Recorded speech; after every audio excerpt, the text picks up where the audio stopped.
Hello students, how are you? I hope you are well. बच्चे, हम class 9th का chapter number 2 that is matter around us pure study कर रहे हैं। इसमें हम सब पहले सॉल्यूशंस के बारे में स्टडी कर चुके हैं, राइट? तो जो आज हम इस वीडियो में टॉपिक स्टडी करेंगे that is types of solution study करेंगे। देन उसके बाद हम कंसंट्रेशन ऑफ सॉल्यूशन को स्टडी करेंगे। तो टाइप्स ऑफ सॉल्यूशन में क्या आता है, जो सॉल्यूशन होता है उसके 5 टाइप्स हैं। दैट इज़ सबसे पहले टाइप आता है dilute solution, second one is concentrated solution, third one is saturated solution, fourth one is unsaturated solution and fifth one is super saturated solution, right? अब इन टाइप्स को हम डिटेल में अब आगे स्टडी करते हैं। तो बच्चों अब स्टार्ट करते हैं। सबसे फर्स्ट टाइप है that is dilute solution. Dilute solution क्या होता है? Dilute solution is a one that has only a little solute dissolved in a certain amount of solvent, right? अब देखो, सोल्यूट सोलवेंट आपको पता है, जो भी कोई कंपोनेंट अगर स्मॉल अमाउंट में होता है तो उसको बोलते हैं हम सोल्यूट। कोई कंपोनेंट सॉल्यूशन के अंदर ज़्यादा अमाउंट में प्रेजेंट होता है उसको बोलते हैं हम सोलवेंट, राइट?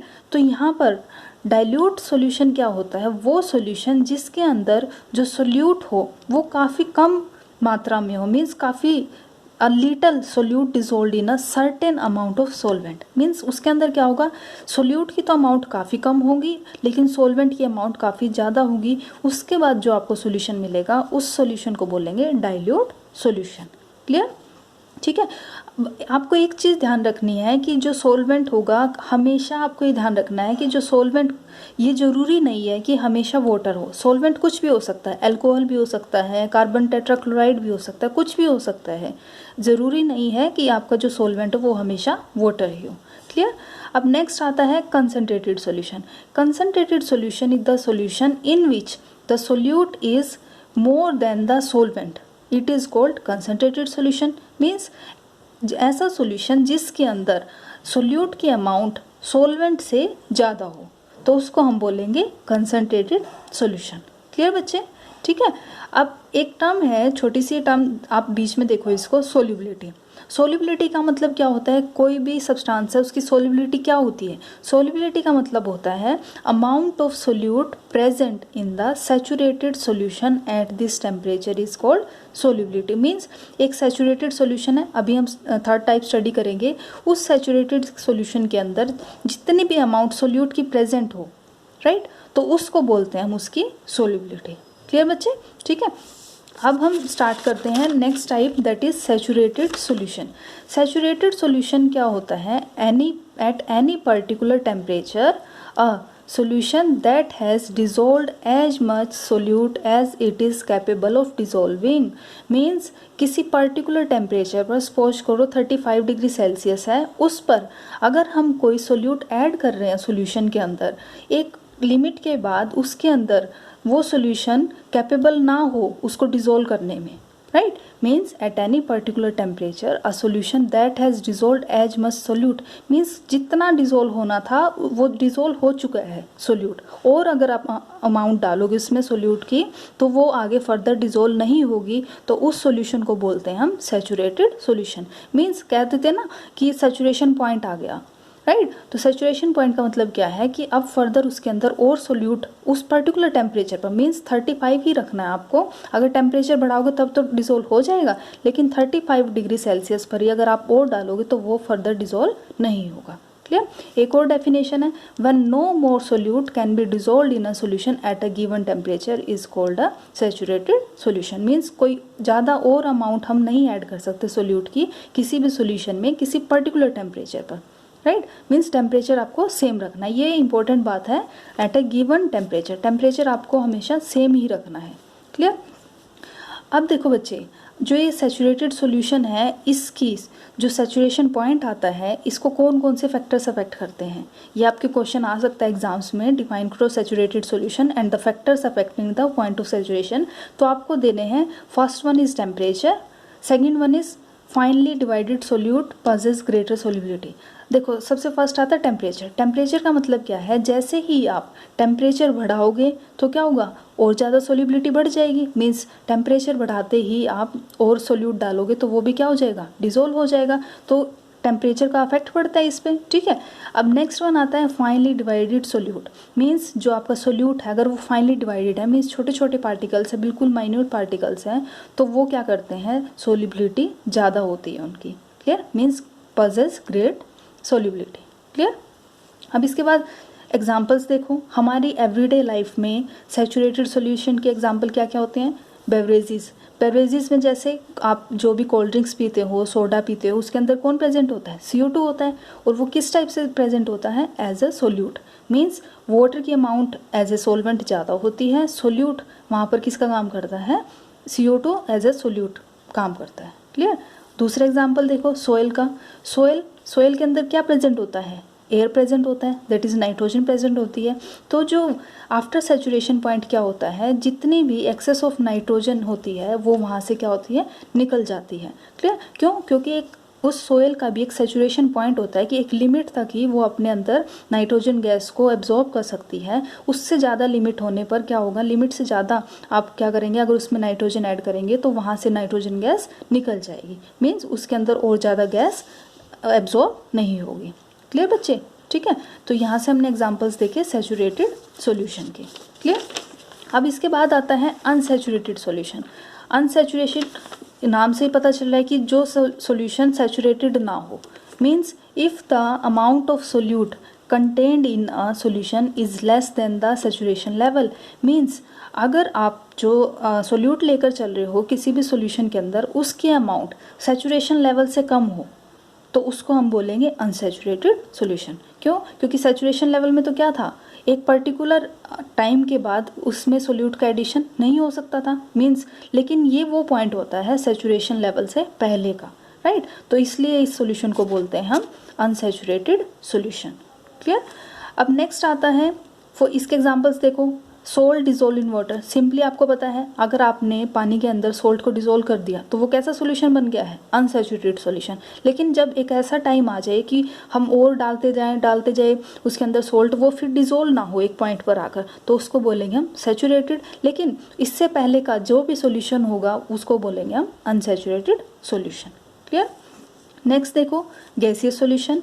गैसियस के अंदर क्या होता है, गैसियस सॉल्यूशन जैसे एयर, स्मोक, इसके अंदर गैसियस में जो सॉल्वेंट होगा, सॉल्वेंट कौन होगा, गैस होगा। सोल्यूट कौन होगा, सॉलिड भी हो सकता है, लिक्विड भी हो सकता है और गैस भी हो सकता है। क्लियर। तो ये एग्जांपल्स थे अनसैचुरेटेड सॉल्यूशन के। अब नेक्स्ट आता है सुपर सैचुरेटेड सॉल्यूशन।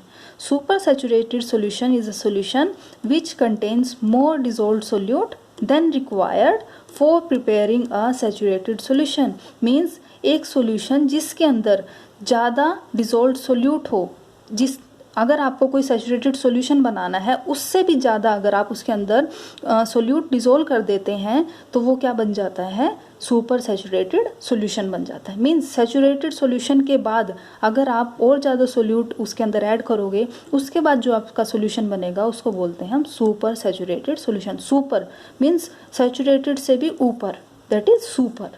क्लियर, ठीक है, ऐसे याद रखना आप इसको।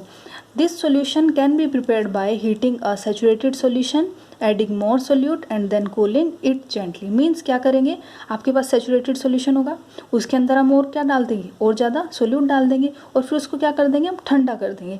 ठंडा करने के बाद क्या होगा, जितना भी excess of solute होगा वो क्या हो जाएगा, क्रिस्टल्स की फॉर्म में क्रिस्टलाइज हो जाएगा। क्लियर। मीन्स क्या होगा, सबसे पहले आप सैचुरेटेड सॉल्यूशन बनाएंगे, उसमें और ज़्यादा सोल्यूट ऐड कर देंगे, तो क्या होगा, जैसे आप उसको ठंडा करते हो तो जितना भी सैचुरेटेड सॉल्यूशन से एक्सेस जितना सोल्यूट डला था वो किसकी फॉर्म में निकल जाएगा, क्रिस्टल्स की फॉर्म में बाहर निकल जाएगा। क्लियर। मीन्स उसने एक्स्ट्रा सोल्यूट के अमाउंट के क्या बन जाएंगे, क्रिस्टल्स बन जाएंगे। क्लियर बच्चे, ठीक है। आई होप आपको इतना क्लियर हो गया होगा। अब इसके बाद जैसे हम एग्जाम्पल्स देखें, अगर 40 ग्राम NaCl आपने डिज़ोल्व किया है 100 ml वाटर में, तो अगर हम एडिशनल 5 ग्राम उसके अंदर डालते हैं, 40 ग्राम 100 ml में डालेंगे तो ये क्या है, एक सैचुरेटेड सॉल्यूशन बनेगा। लेकिन अगर आप उसके अंदर एक्स्ट्रा 5 ग्राम डाल दोगे तो वो सॉल्यूशन बन जाएगा सुपर सैचुरेटेड, और जितनी अमाउंट 5 ग्राम आपने एक्स्ट्रा डाली थी वो क्या बन जाएगी, अनडिजोल्व फॉर्म में रहेगी। तो इस 5 ग्राम के क्या बन जाएंगे, क्रिस्टल्स बन के निकल जाएंगे। क्लियर। मीन्स ये क्या हो जाएगा, क्रिस्टल आउट हो जाएगा 5 ग्राम। क्लियर, ठीक है। आई होप आपको क्लियर हो गया होगा। अब नेक्स्ट देखो कंसंट्रेशन, कंसंट्रेशन टर्म क्या होता है? The concentration of a solution is the amount of solute present in a given amount of solution. Means आपका कंसंट्रेशन सॉल्यूशन किसको बोलते हैं? किसी भी सॉल्यूशन के अंदर आपको ये पता करना है कि उसके अंदर सोल्यूट की अमाउंट कितनी प्रेजेंट है, तो वो क्या होती है? उसकी कंसंट्रेशन। क्लियर? मीन्स आपके पास कोई सॉल्यूशन है, आपको ये चेक करना होगा उस सॉल्यूशन के अंदर सोल्यूट की अमाउंट कितनी प्रेजेंट है, तो उस सॉल्यूशन को क्या बोलेंगे हम? उसकी अमाउंट को निकालने को क्या बोलेंगे? कंसंट्रेशन। क्लियर? और the amount of solute dissolve in a given mass और volume of the solvent. Means उस सोल्यूट की अमाउंट हमने कितनी डिजोल्व की है उस सोलवेंट के अंदर, वो सोलवेंट मास में भी हो सकता है और वॉल्यूम में भी हो सकता है जिसके अंदर हमने डिजोल्व किया। मीन्स सोल्यूट को हम सॉलिड के अंदर भी डिजोल्व कर सकते हैं। मीन्स वो जो आपका सोलवेंट होगा वो सॉलिड भी हो सकता है और लिक्विड भी हो सकता है। क्लियर? ठीक है बच्चे, अब फॉर्मूला देखो कैसे कैलकुलेट करोगे आप कंसंट्रेशन। तो इसको कैलकुलेट करने के लिए एक फॉर्मूला है, that is concentration of solution is equal to amount of solute upon में amount of solution. Clear? Means solute की अमाउंट ऊपर रखेंगे, सॉल्यूशन मीन्स सोलवेंट, सॉल्यूशन क्या होता है? सोल्यूट प्लस सोलवेंट मिलकर जो बनेगा सॉल्यूशन, उसकी अमाउंट को हम नीचे रखेंगे। दूसरी टर्म्स में कैसे लिख सकते हैं?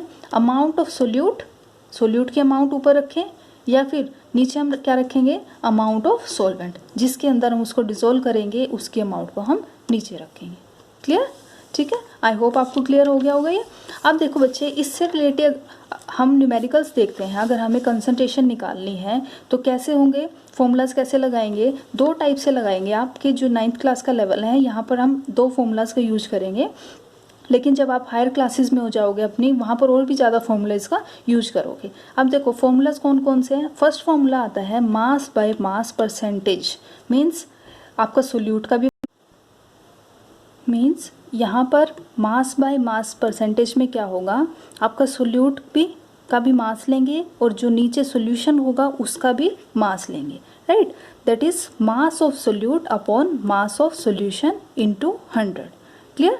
ठीक है, अब देखो नेक्स्ट आता है मास बाय वॉल्यूम। अब यहाँ पर क्या है? मास बाय वॉल्यूम मीन्स ऊपर जो फ्रैक्शन होगा उसमें ऊपर मास आएगा, नीचे वॉल्यूम आएगा। मास किसका होगा? ऊपर कौन लेकर चलते हैं हम? सोल्यूट, और नीचे कौन होगा? सॉल्यूशन।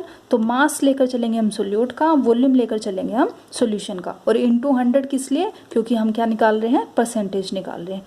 क्लियर? तो ये दो फॉर्मूलाज हैं, mass by mass percentage and mass by volume percentage. Clear? अब देखो नेक्स्ट क्या आता है, जैसे हम क्वेश्चन देखते हैं। अब इसका क्वेश्चन क्या है? A solution contains 40 gram of common salt in 320 gram of water. Means आपके पास सॉल्यूशन है, उस सॉल्यूशन के अंदर क्या क्या प्रेजेंट है? 40 ग्राम तो कॉमन सोल्ट है, दैट इज NaCl, और 320 ग्राम क्या है? वाटर प्रेजेंट है। तो अब आपको क्या करना है? Calculate the concentration in terms of mass by mass percentage of the solution. आपको कंसंट्रेशन निकालनी है किसके टर्म्स में? मास बाय मास की टर्म्स में। मीन्स कंसंट्रेशन की परसेंटेज निकालनी है। तो इसके लिए हम क्या करेंगे? कौन सा फॉर्मूला यूज करेंगे? फर्स्ट वाला, that is mass by mass percentage का। इसमें क्या होगा? ऊपर मास ऑफ सोल्यूट रखेंगे, नीचे मास ऑफ सोल्यूशन रखेंगे। तो सबसे पहले mass of solute that is salt कितना है? 40 gram. Mass of solvent that is water है, तो कितना वेट है उसका? मास कितना है? 320 ग्राम। क्लियर? अब इसके बाद देखो, as we know mass of solution, mass of solution क्या होता है? सोल्यूट प्लस में सोलवेंट का मास, दोनों के मास को हम ऐड कर देंगे, that is 40 plus 320 is equal to 360। जैसे हम इनको ऐड करेंगे हमें क्या मिल जाएगा? मास ऑफ सोल्यूशन। अब हम इनको क्या करेंगे? फॉर्मूलाज में पुट करेंगे। क्यों? क्योंकि हमारा फॉर्मूला क्या है? मास बाय मास परसेंटेज का फॉर्मूला होता है मास ऑफ सोल्यूट अपॉन में मास ऑफ सोल्यूशन। तो सोल्यूट का मास कितना है? 40 ग्राम। सोल्यूशन जो हमने अभी कैलकुलेट किया दैट इज 360 ग्राम। तो 40 अपॉन 360 इंटू में 100। तो हमारे जब कैंसिल आउट करेंगे, कैंसिल आउट करने के बाद हमें मिल जाएगा 11.1%। दैट इज ये हमारी कंसंट्रेशन निकल गई है किसमें? Mass by mass percentage of solution की टर्म्स में। क्लियर बच्चे? अब आई होप आपको ये क्लियर हो गया होगा। अब देखो नेक्स्ट देखते हैं। नेक्स्ट क्या है? Rashida dissolved 40 gram of sugar in 60 ml of sugar solution. Means Rashida क्या करती है? 40 ग्राम शुगर डालती है किसके अंदर? 600 ml of sugar solution. Sugar solution कितना है? 600 ml है। अब यहाँ पर सोलवेंट नहीं है, डायरेक्ट आपके पास क्या है? सोल्यूशन है ये। ठीक है, सॉल्वेंट नहीं है ये, डायरेक्ट आपके पास सॉल्यूशन, और उसकी अमाउंट कितनी है 600 ml है। क्लियर। अब आपको कैलकुलेट करना है mass by volume percentage, means concentration calculate करनी है किसकी टर्म्स में, मास बाय वॉल्यूम की टर्म्स में। क्लियर, मीन्स ऊपर मास आएगा नीचे वॉल्यूम, ऊपर मास आएगा किसका, सोल्यूट का, वॉल्यूम किसका होगा, सॉल्यूशन का। तो मास का सोल्यूट कितना है 40 gram, that is 40 gram of sugar. Volume of solution, complete solution कितना है ये 600 ml, that is 600 ml. Formula is mass by volume percentage, तो that will be mass of solute upon में volume of solution into 100। तो mass of solute कितना है यहाँ पर 40 ग्राम, that is 40 upon में volume of solution is 600 ml, that is 600 into 100 for percentage, 100 to 100 cancel, the answer will be 6.66%। तो यहाँ से हमने मास बाय वॉल्यूम परसेंटेज निकाल दिया, दैट इज कंसंट्रेशन निकाल दी उस सॉल्यूशन की। क्लियर बच्चे, ठीक है बच्चे, तो यहाँ पर आपका ये टॉपिक कंसंट्रेशन का कंप्लीट हो जाता है। आई होप आपको अच्छे से क्लियर हो गया होगा। अगर फिर भी कोई डाउट है तो आप मुझे कमेंट सेक्शन में बता सकते हैं। ओके बच्चे, थैंक यू।